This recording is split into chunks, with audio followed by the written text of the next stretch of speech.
ভারপ্রাপ্ত গাজনার বিল অধ্যুষিত পাবনার সুজানগর উপজেলা।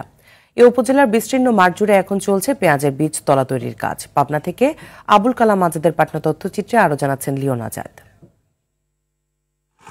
দেশের অর্ধেকের বেশি পেঁয়াজ উৎপাদন হয় পাবনা জেলাতে। সুজানগর উপজেলার বিস্তীর্ণ বিল অঞ্চলে ধুম পড়েছে পেঁয়াজের চারা রোপণের। এ জেলার মধ্যে সদর, সুজানগর, সাথিয়া ও ঈশ্বরদীতে সবচেয়ে বেশি পেঁয়াজের আবাদ হয়। চলতি বছর পাবনায় পেঁয়াজের বীজতলা তৈরির লক্ষ্যমাত্রা ধরা হয়েছে ৬,৪০০ হেক্টর জমিতে।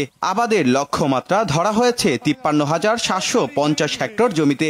আর উৎপাদন লক্ষ্যমাত্রা ধরা হয়েছে প্রায় ৯ লাখ মেট্রিক টন। কৃষকরা বলছেন ৪৫ দিনে বীজ থেকে ছাড়া হলে ৩ মাসের মধ্যে হবে পরিপক্ক পেঁয়াজ। বর্তমানে চাষাবাদে আনুষঙ্গিক সবকিছুর দাম বৃদ্ধিতে পেঁয়াজের দাম নিয়ে চিন্তিত চাষিরা। তবে আবহাওয়া ভালো থাকলে ফলন ও দাম ভালো পাবার আশা কৃষকের। আগের চেয়ে তুলনামূলকভাবে এক বস্তা সার আগে ৮০০ টাকা দিয়ে কিনতাম, এখন কিন্তু হচ্ছে ১৪০০ টাকা। লেবারের দাম বেশি, সব দিক থেকেই ক্ষতিগ্রস্ত হচ্ছি।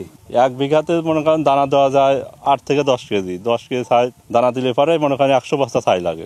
আগামীতে পেঁয়াজের দাম বৃদ্ধির সম্ভাবনা নেই বলে জানান কৃষি বিভাগের এই কর্মকর্তার। আমাদের মোট পেঁয়াজের লক্ষ্যমাত্রা ৫৩,৭৫০ হেক্টর। ইতিমধ্যে বীজ তোলার কার্যক্রম শুরু হয়েছে এবং মুড়িকাটা পেঁয়াজ খুব দ্রুততম সময়ে উত্তোলন হয়। চারা পেঁয়াজ রোপণ শুরু হয়। আমার মনে হয় সব সমন্বয় করে পেঁয়াজের দাম বৃদ্ধি পাওয়ার তেমন কোনো কারণ নেই। তবে সরকার যদি পেঁয়াজ চাষিদের লোকসানের দিক বিবেচনা করে এই সময় পেঁয়াজ আমদানি না করে তাহলে লাভবান হবে কৃষকরা, এমনটাই দাবি সকলের। Leone Azad, RTV।